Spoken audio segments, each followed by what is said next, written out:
यहाँ पर आप सीखते हैं बिल्कुल शुरुआत से इंग्लिश पढ़ना। छोटे छोटे वाक्य होंगे, रोज़ाना प्रयोग होने वाले शब्द होंगे जिनका हिंदी में यहाँ पर आप मीनिंग सीखेंगे। वाक्यों का हिंदी में ट्रांसलेशन होगा, यानी कि हिंदी में अनुवाद होगा, जिससे धीरे धीरे आपको इंग्लिश पढ़ने के साथ साथ सही वाक्यों की पहचान होगी, उनको आसानी से समझ पाएंगे। इस क्लास में आप ढेर सारे ऐसे सेंटेंसेस और वर्ड्स को सीखेंगे जो रोज़ाना आपके काम आते हैं, और कंटिन्यू इस प्रोसेस को, यानी लगातार इस प्रोसेस को अप्लाई करने से, जारी रखने से आप अपनी इंग्लिश को इम्प्रूव कर सकते हैं। तो चलिए क्लास की शुरुआत करते हैं। ये लिखा है ही, तो ही को जैसे हम पढ़ेंगे ही, तो यहाँ पर ही लिखा हुआ है, और ही का मतलब होता है वह। क्या है? वह। ये है कैन। क्या है? कैन। इसको पढ़ेंगे कैन। तो यहाँ पर हिंदी में भी लिखा है, इजी हो जाएगा पढ़ना, कैन। और कैन को हिंदी में सकता है। ठीक है, सकता है यानी कि कैन। लिफ्ट, क्या पढ़ेंगे इसको? लिफ्ट। ये लिखा हुआ है लिफ्ट। लिफ्ट का मतलब उठाना, तो उठा, ये जो उठा है ये लिफ्ट के लिए है। द बॉक्स, द THE को द पढ़ेंगे, और बॉक्स, बॉक्स का मतलब बक्सा या फिर बॉक्स ही बोल दे, तो he can lift the box, यानी वह बक्सा उठा सकता है। ये हिंदी में इसका उच्चारण है, और इंग्लिश में किस तरीके से पढ़ेंगे तो यहाँ पर मैंने हिंदी में लिखा है। ही का यूज़ होता है लड़के के लिए, किसी मेल के लिए, किसी पुरुष के लिए, और कैन का मतलब सकता है। यू, यू का मतलब, ये यू इस तरीके से पढ़ा जाएगा, हिंदी में लिखा गया है यू का मतलब तुम। कैन, कैन का मतलब सकता है, सकती है, तो यहाँ पर यू है इसलिए हमने सकता है, तुम सकता है नहीं, तुम सकते हो। स्पीक, क्या पढ़ेंगे इसको? स्पीक। स्पीक यहाँ पर लिखा है स्पीक। स्पीक का मतलब बोलना, तो बोल, ये जो बोल लिखा है ये स्पीक के लिए है। फिर है इंग्लिश। इंग्लिश का मतलब, ये इंग्लिश अंग्रेज़ी, यानी तुम अंग्रेज़ी बोल सकते हो। You can speak English. You can speak English. तो यहाँ पर ये जो हिंदी का सेंटेंस हो गया, ये हो गया, इसको हम किस तरीके से पढ़ेंगे और इसका हिंदी में क्या उच्चारण होगा, दोनों ही मैंने लिखा है। इससे आपको काफ़ी मदद मिल जाएगी। फिर है यू। क्या है? यू। यू का मतलब तुम। कैन, कैन का मतलब सकता है, सकती है या सकते हो। ये है कैन हो गया। फिर इसको पढ़ेंगे डिफीट। क्या पढ़ेंगे? डिफीट। डिफीट का मतलब हराना, किसी को हराना, डिफीट करना, तो हरा, ये जो हरा है इसका मतलब हराना है, तो हरा, डिफीट। माय, माय ये लिखा है यहाँ पर डिफीट के बाद में माय। डिफीट को किस तरीके से पढ़ेंगे, ये हिंदी में लिखा गया है डिफीट। माय यानी मेरा, मेरी, मेरे, तो मेरे। ये है एनिमी। क्या है? एनिमी, या इसको इनिमी नहीं पढ़ेंगे, शुरू में ई है, ए करके पढ़ेंगे, और यहाँ पर ए लिखा गया है एनिमी। एनिमी। एनिमी का मतलब होता है दुश्मन। क्या हो गया? दुश्मन, एनिमी का मतलब। तो you can defeat my enemy. You can defeat my enemy, यानी कि तुम मेरे दुश्मन को हरा सकते हो। डिफीट, डिफीट का मतलब हराना। ये है वी। क्या है? वी। फिर कैन, ये रहा कैन। वी का मतलब हम या हम लोग, तो इसका मतलब हो गया वी का, हम या हम लोग, वी। कैन का मतलब सकता है, सकती है या सकते हैं, तो हम लोग है तो हम लोग सकता है नहीं, हम लोग सकते हैं। फिर है यहाँ पर क्लाइंब। इसको क्लिम्ब नहीं पढ़ेंगे, इसको पढ़ेंगे क्लाइंब। यहाँ पर लिखा है ये क्लाइंब। क्लाइंब का मतलब चढ़ना, चढ़ना किसी पेड़ पर, और यहाँ पर लिखा है कहाँ पर चढ़ना, द, इसको पढ़ेंगे द हिमालय। क्या है? हिमालय। ये रहा हिमालय, और हिंदी में इसको हिमालय पढ़ देंगे, यानी कि हिमालय पर चढ़ने की बात हो रही है। क्लाइंब यानी चढ़ना, चढ़ाई करना, तो हम लोग हिमालय चढ़ सकते हैं, हिमालय पर चढ़ सकते हैं, तो we can climb the Himalaya. फिर आगे है यू। यू का मतलब हो गया तुम। तुम या तुम सब, तो यू यहाँ पर उच्चारण है। फिर हिंदी में इसका मतलब यू कैन, कैन का मतलब सकते हो।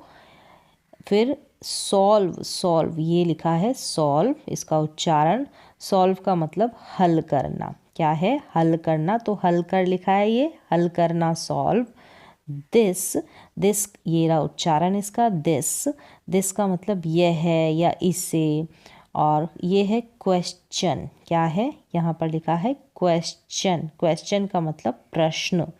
तो you can solve this question, इसको क्वेश्चन नहीं पढ़ेंगे, क्वेश्चन पढ़ेंगे, च का साउंड आएगा, question. You can solve this question, तुम यह प्रश्न हल कर सकते हो, सॉल्व कर सकते हो। तो यहाँ पर जो है कैन आ रहा है, चाहे जैसे शुरुआत में सब्जेक्ट आ रहा है, करता है ना, यू हो गया या ही हो गया, उसके बाद में कैन लगकर आ रहा है। मोस्टली सारे वाक्यों में कैन है, तो कैन का मतलब सकता है, सकती है या सकते हो, यानी कोई भी काम आप कर सकते हो, आपकी एबिलिटी को दिखाने के लिए कैन का यूज़ हो रहा है यहाँ पर। तो एबिलिटी के लिए, योग्यता के लिए, यानी कोई काम आप कर सकते हैं या नहीं कर सकते हैं, तो जो भी सब्जेक्ट है करता है, उसके बाद में कैन। फिर है यू, यानी कि ये उच्चारण यू, तुम कैन, यहाँ पर उच्चारण कैन, सकते हो। प्ले, प्ले का मतलब हो गया खेलना, तो खेलना यानी खेल। यहाँ पर क्रिकेट, ये रहा क्रिकेट, सेम है उच्चारण भी और हिंदी में भी। तो यू कैन प्ले क्रिकेट, यानी कि तुम कोई काम कर सकते हो, कौन सा काम? क्रिकेट को खेलने का, यू कैन प्ले क्रिकेट। फिर आगे है आई का मतलब है मैं, क्या है? आई का मतलब मैं, तो आई। फिर है कैन, तो आई के साथ हूँ आएगा, आई के साथ यहाँ पर लास्ट में हूँ, तो सकता हूँ या सकती हूँ, इस तरीके से। आई कैन, यहाँ पर है डिफीट, पहले भी आया, ये रहा उच्चारण डिफीट। डिफीट का मतलब होता है हराना, क्या है? हराना। ये है हिम, ये इसका उच्चारण हिम, क्या है? हिम, हिम यानी उससे, हिम का हिंदी में अर्थ होता है उससे। आई कैन डिफीट हिम, यानी कि मैं उसे डिफीट कर सकता हूँ, हरा सकता हूँ। I can defeat him. फिर आगे है यू, यहाँ पर है यू, ये इसका उच्चारण यू, तुम, यू का मतलब तुम। अब तुम कोई काम कर सकते हो, यानी कि कैन, ये रहा कैन, कैन, कैन का मतलब सकता है, सकती है या सकते हो, तो यहाँ पर यू है इसलिए सकते हो। फिर पास, ये रहा उच्चारण पास, पास का मतलब है यहाँ पर उत्तीर्ण करना, परीक्षा को पास करना, किसी भी परीक्षा को पास करना, उत्तीर्ण करना, ये रहा पास करना, तो पास करना मतलब उत्तीर्ण करना। फिर यहाँ पर है दिस, ये रहा उच्चारण दिस, दिस का मतलब यह, क्या है? यह है। और ये है एग्ज़ाम, यहाँ पर ई को ए करके पढ़ा जा रहा है, एग्ज़ाम नहीं बोलेंगे, एग्ज़ाम बोलेंगे, ये ए लिखा है शुरू में, एग्ज़ाम। और एग्ज़ाम का मतलब हो गया परीक्षा, क्या है? परीक्षा। You can pass this exam, you का मतलब तुम, सकते हो, पास उत्तीर्ण करना, दिस यानी इस या यह भी होता है, एग्ज़ाम यानी इस एग्ज़ाम को, तुम इस एग्ज़ाम को पास कर सकते हो। यू, ये है यू, उच्चारण हो गया इसका यू, यू का मतलब तुम या तुम लोग। कैन मतलब सकते हो, तुम लोग सकते हो। डू, ये रहा डू, इसका उच्चारण, डू का मतलब होता है करना, डू का मतलब कर लिखा है, तो ये करना, इसके लिए है, डू के लिए। फिर यहाँ पर है दिस, दिस उच्चारण, दिस का मतलब इस या इससे या यह है, यहाँ पर यह दे रखा है, दिस।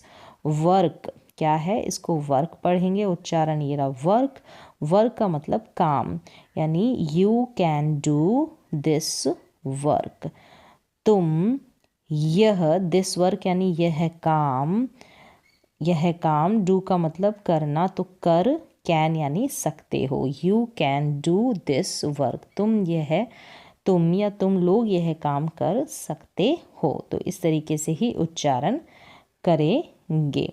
यानी तुम का जो है पहले अंग्रेजी में तुम के लिए यू आया, फिर सकते हो यानी कि कैन आया, फिर पीछे से ही जाना है करना यानी कर लिखा है तो डू, फिर है यह काम यानी कि दिस वर्क। जब ट्रांसलेट करेंगे हिंदी के वाक्यों को अंग्रेजी में तो इस तरीके से ही चलेंगे, यानी पीछे से आगे चलेंगे। सब्जेक्ट लिख देंगे शुरू में, फिर पीछे से आगे। आगे देखें रानी। रानी कोई नाम है किसी लड़की का, तो रानी कैन यानी कि सकती है, लड़की है तो सकती है। ये है स्विम, क्या है स्विम, एस और डब्लू को स्व करके पढ़ेंगे, ये रहा स्विम। स्विम का मतलब तैरना, तो तैर। दिस रिवर यानी कि ये लिखा दिस और रिवर, दिस रिवर यानी इस नदी में, या यह भी होता है लेकिन दिस रिवर यानी इस नदी में, इस, दिस यानी इस, रिवर मतलब नदी। इस नदी में रानी कैन स्विम दिस रिवर, रानी जो है इस नदी में तैर सकती है। फिर आगे है आई कैन।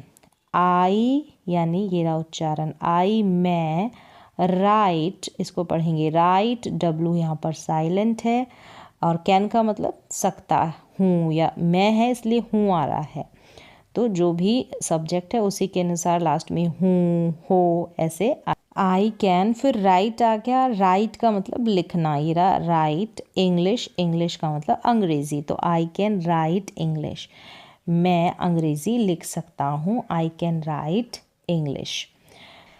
अब यहाँ है ये आई, ये रहा उच्चारण आई, आई का मतलब मैं। अब यहाँ पर कैन नहीं है, कुड है, कुड का मतलब सकता, यहाँ पर था आ जाएगा, अब ये कुड आ रहा है तो सकता था, ये रहा कुड। इसका उच्चारण देखें, कुड का, कुल्ड नहीं पढ़ेंगे, इसको कुड पढ़ेंगे। यहाँ पर लिखा गया है कुड, और गो, गो का मतलब जाना, तो जा। आई कुड गो यानी कि मैं जा सकता था, मैं जा सकता था, तो कुड का हिंदी में अर्थ सकता था हो रहा है, या अगर लड़की है तो सकती थी, सकते थे, इस तरीके से आ जाएगा। और कैन का मतलब सकता है, सकती है, या सकते हो। अब यहाँ पर है शी, ये रहा इसका उच्चारण शी, वह यानी कोई लड़की। कुड का मतलब ये रहा इसका उच्चारण, कुड पढ़े, इसको कुल्ड नहीं पढ़ेंगे, सकती थी। कम यानी आना, तो आ, ये कम उच्चारण है यानी आ या आना, तो यहाँ पर हम जब ट्रांसलेट करेंगे तो आ बन जाएगा ये आना। तो शी कुड कम यानी कि वह आ सकती थी, शी कुड कम। तो इस तरीके से इसको ट्रांसलेट करेंगे। फिर है वी, ये रहा उच्चारण वी, हम कुड यानी सकते थे। लर्न का, ये लर्न इसका उच्चारण, इसको लर्न पढ़ेंगे यानी सीखना, तो हम सीख सकते थे, वी कुड लर्न, हम सीख सकते थे। फिर है यू, यू का मतलब आप या तुम, कुड, कुड का मतलब सकते थे, ये रहा इसका उच्चारण कुड। से, ये रहा उच्चारण से यानी कहना, से का मतलब कहना, तो यहाँ कह लिखा है, ये से के लिए है। यू कुड से यानी कि तुम कह सकते थे, तुम कह सकते थे। ट्रांसलेट भी ऐसे होगा, पहले यू का तुम, फिर से का मतलब कहना, फिर लास्ट में कुड यानी सकते थे। आगे है आई, या ये उच्चारण मैं, कुड, कुड का मतलब सकता था। डू का मतलब ये उच्चारण डू, डू का मतलब कर, करना या कर, तो आई कुड डू, मैं कर। अब यहाँ पर डू का मतलब कर, कुड का मतलब सकता था, मैं कर सकता था, मैं कर सकता था। तो इस तरीके से यहाँ पर मैंने हिंदी में उच्चारण भी लिखा है, और हिंदी में जो भी सेंटेंसेस आए उनका मतलब भी लिखा है, तो पढ़ने में थोड़ा आसान हो जाएगा आपके लिए। तो आज के उच्चारण की, ट्रांसलेशन की, रीडिंग की क्लास में बस इतना ही। मिलते हैं अगली क्लास में।